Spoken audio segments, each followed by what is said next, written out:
isgutan nga isyo din sa ato nga pagpanagutan. Kay sa ako lang ikaingon kaganiha, gibatikos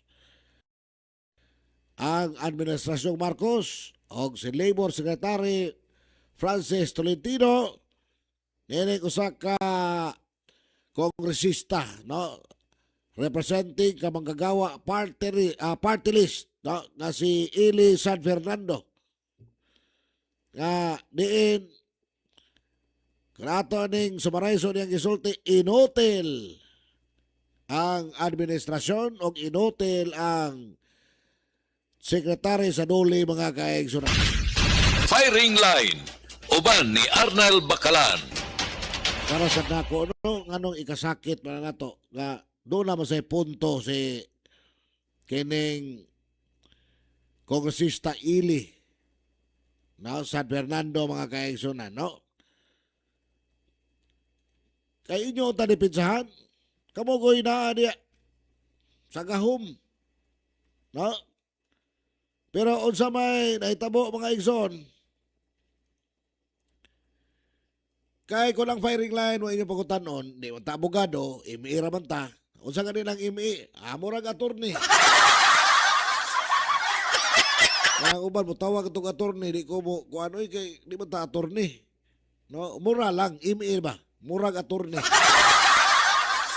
Pwede saan og murag abogado.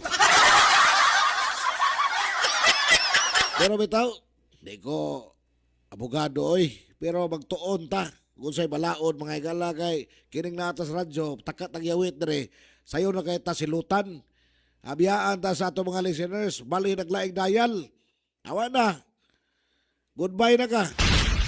Firing line uban ni Arnel Bacalan. Ang tigpaminaw na to mga igala lain na mga profesional, nagkanilain lang, mga engineer, doktor, maestra. Napoy kauban tos buhat. O kinsa pa ning mga politiko, mga igala nga mga ngilingay kistanan, unya magpatakat ang yawit dire. Mauwaw ta oy. Kariato ko sa ka-announcers radio kariato mga iyag yung batikos tawas ginawa ang mayor kaniato des Lapu-Lapu si kining Mayor Paz Radasa. Nga iya paghingan lag bugo nga kanang mayor des Lapu-Lapu nga si Paz Radasa bugo na. Kay dugay na kayo nahimong mayor giduma sa mga Radasa ang Lapu-Lapu pero wa gid building nga tagas. Oh, so man pag toko nagbuilding nga tagas nga airport.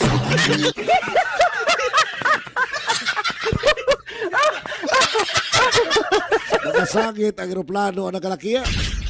Firing line uban ni Arnel Bacalan. Itong gibadlogs manager, giingnas manager nga mo na kadangat ni mo nga busaka lang ka sa estasyonan, mo inom kag tubig, ikna og midya na.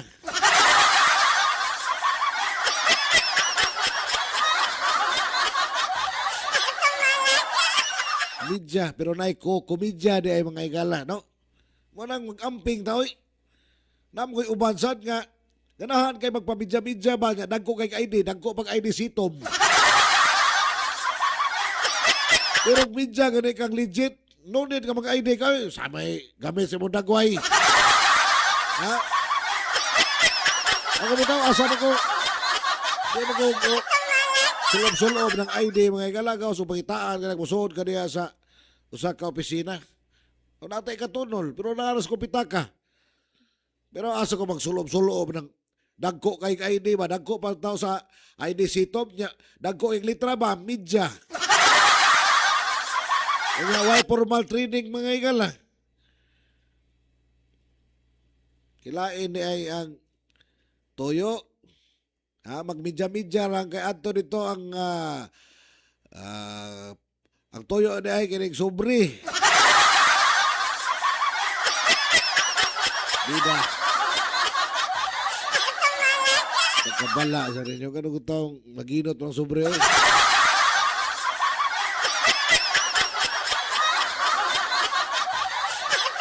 So atong balikan mga kaigsunan.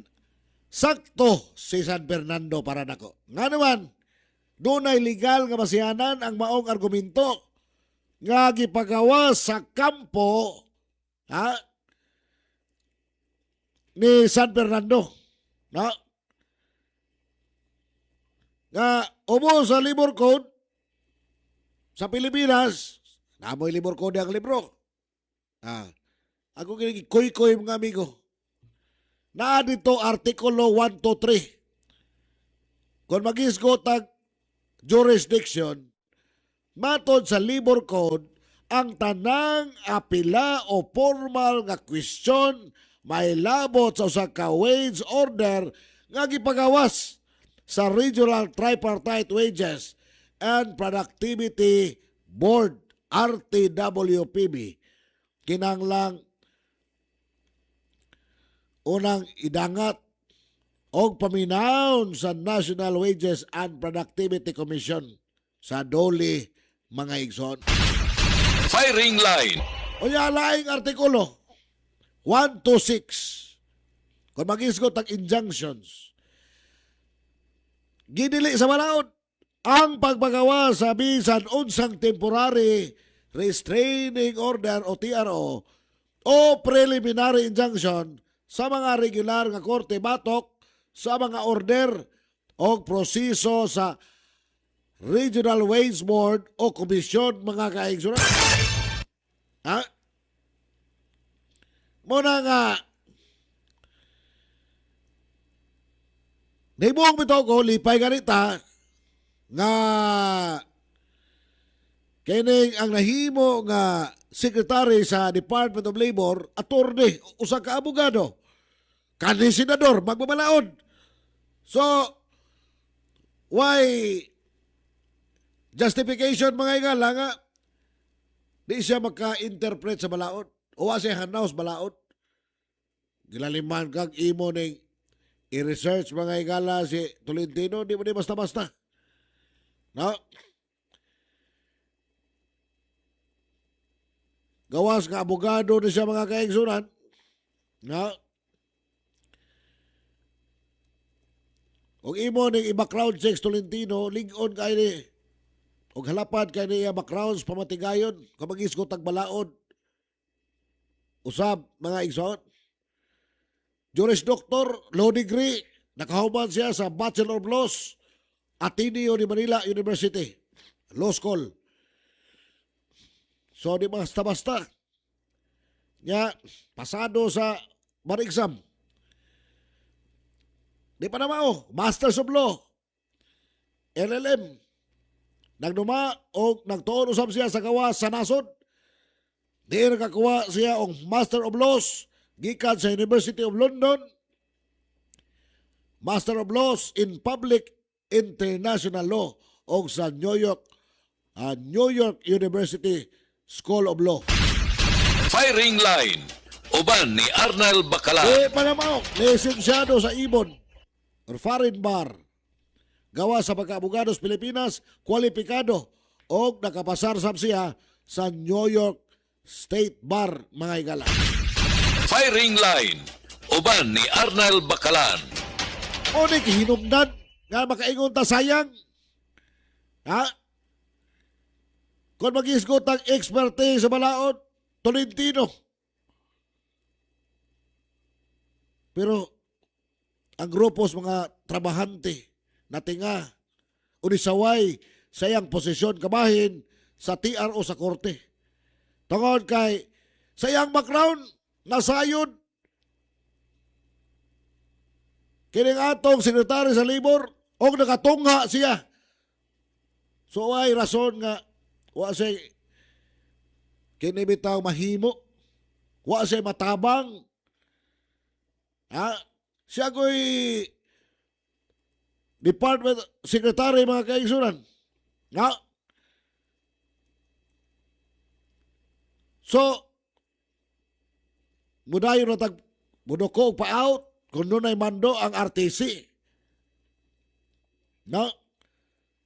Batok sa provision sa Labor Code, mga parito. Firing line. Di ta ka maong mapaglaban ni anak mga igala, Tagalog pa.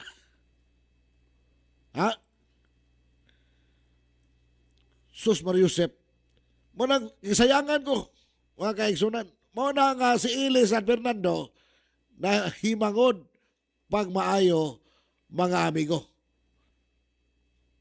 Only under this administration, PBBM, pinanghimasukan ng korte o ng hudikatura ang isang bagay na hindi naman quasi-judiciary.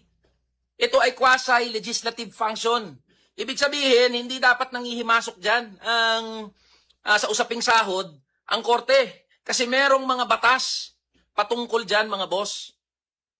Okay? Ngayon, pagtapos i-announce na makasaysayan daw yung 85 pesos na dagdag sahod sa NCR, pinakamataas daw, bigla ngayong babawiin dahil merong temporary restraining order na inilabas yung korte.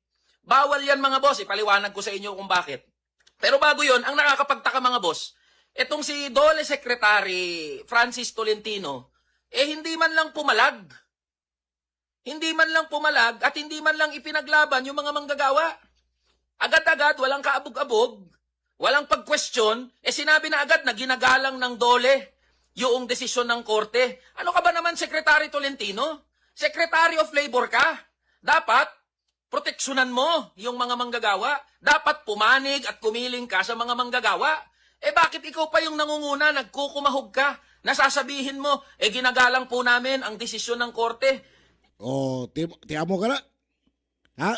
So, sakto sa San Fernando, mga igala. May pa si San Fernando, kaya kasabot, pas balaod, mga kaigsunan. Firing line. Nagtuon sa mga igala. Pero naasay, kuanay, naay pamahayag mga igala bagulang ang palasyo. Pinagis, tigpamaaba ni At sa si issue po Ate Claire, na mga amigo. nag-issue ang korte ng May ato ko na paminaw sa niyang gisulti mga kaigsunan. At sa issue po na nag-issue ang korte ng TRO para sa 85 pesos na wage hike dito sa NCR, ayon nga po kay Labor Secretary Francis Tolentino, tayo ay susunod sa korte kung ano pinag-uutos ng korte, pero hindi pa po dito natatapos ang laban. Ilalaban po kung ano po ang nakikita ng pamahalaan na nararapat sa ating mga magagawa. Pero pakikinggan din po ng pamahalaan kung ano po ang hinaing ng mga negosyante. Mas maganda po talaga na maging balanse ang pagtingin dito para hindi magkaroon ng mas malalim na problema o suliranin para both parties, ang employees and employers, ay magkaroon ng win-win solution sa issue na ito. At sa issue po na nag-issue, Attorney, Ate Claire, abogado ka.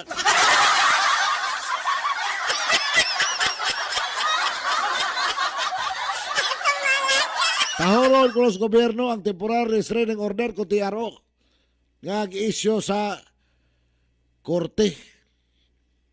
Na matay di ba na quasi-judicial ang RTC, mga parente. Simple mo kayo na. No? Pero, sultihan ta mo ha.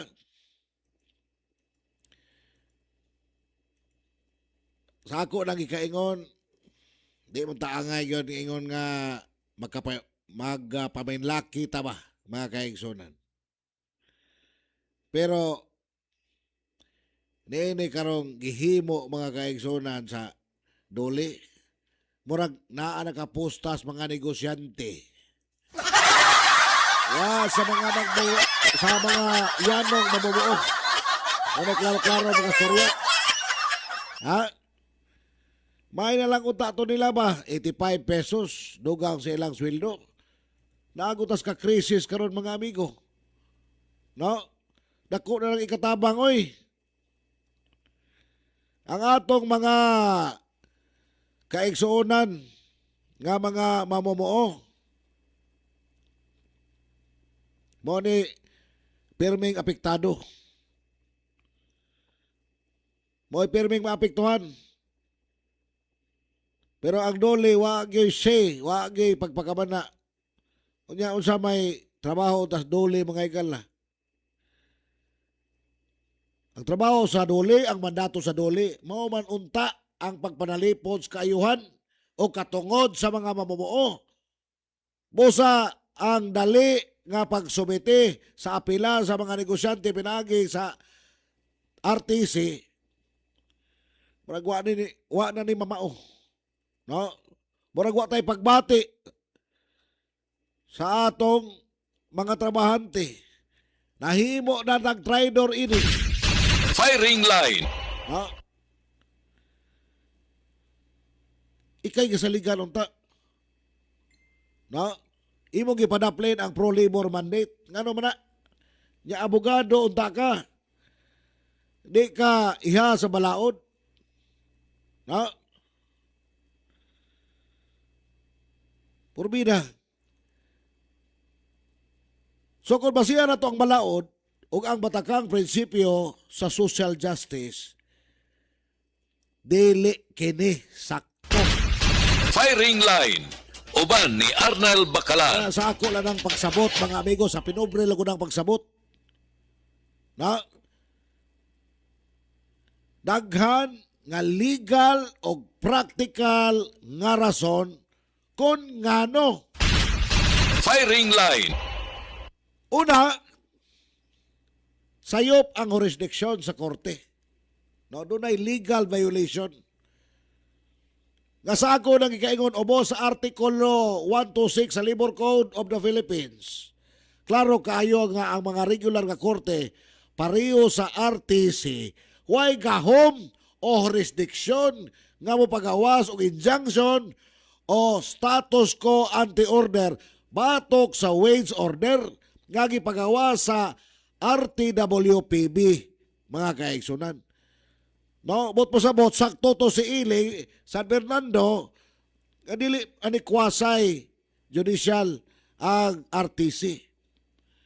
No, kung doon ay reklamo ang mga negosyante, ngawa sila kaoyon, nga makahatag sila og increase 85 pesos ang balaod ng ingon, nga kinahanglan silang muapila. Asa sila muapila? Adto sa RTC, dili. Adto sa National Wages and Productivity Board Commission sa dole. Firing line. Uban ni Arnel Diba? Bacalan. Dili sa RTC. Adto sa NWPC nga giduma sa dole. Dili sa RTC. Firing line. Kasimple as that. Ha? Og naamoy libor ko niya, paklian ninyo. Ang pagdawat sa Pasig RTC sa maong kaso o ang pagpagawas sa status quo order, no? Usan ni ka paglapas sa gikatakdang prosesos balaod.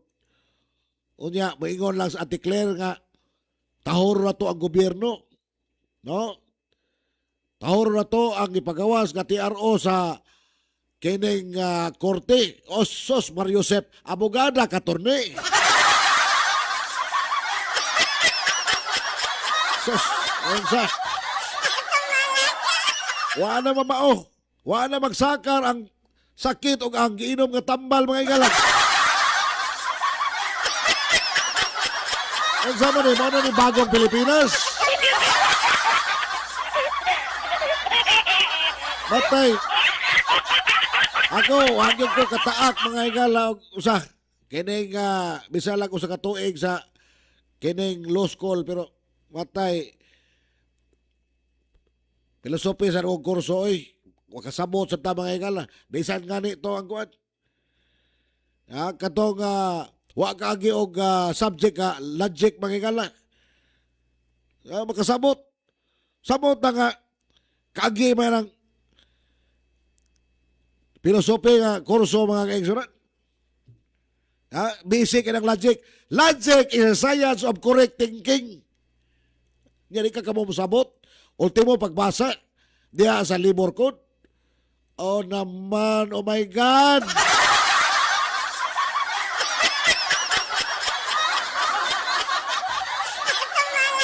Ikaduhang punto.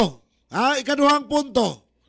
Dili na makiangayon para sa mga mamumuo. Social injustice ang ilang natagamtam.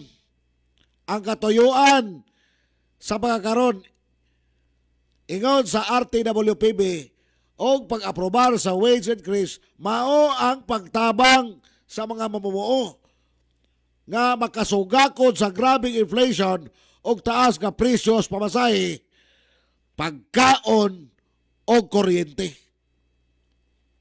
Unya, kung may apila ang mga negosyante, ang balaod mismo nag-ingon nga dili kini automatic nga mga pahunong sa pagpatuman sa wage order. Gawas kon ang National Wages and Productivity Council or Commission mismo ang mapagawas o suspensyon. So klaro.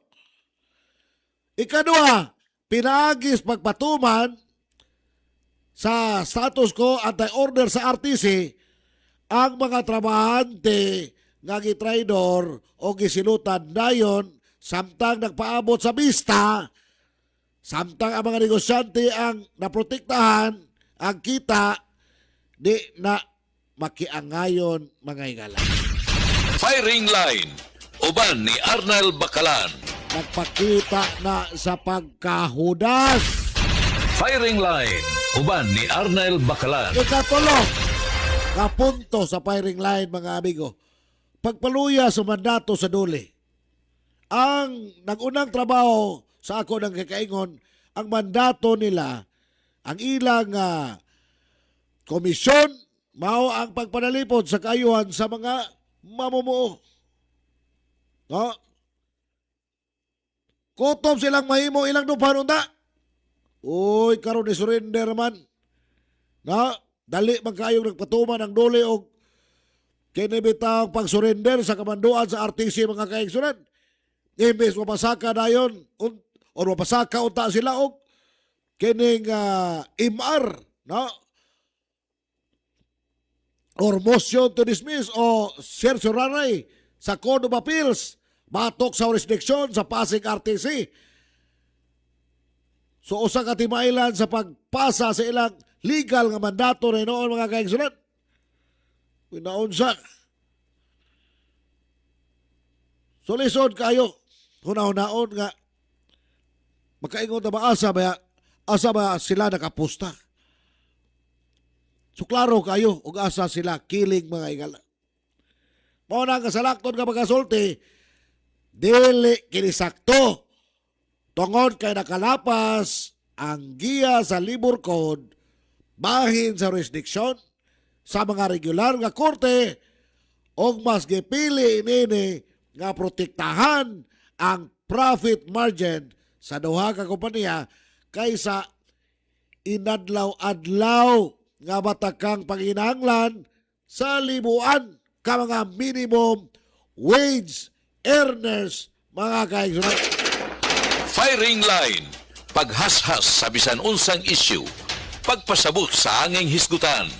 Ilaray sa firing line. Uban ni Arnel Bakalan. Firing line.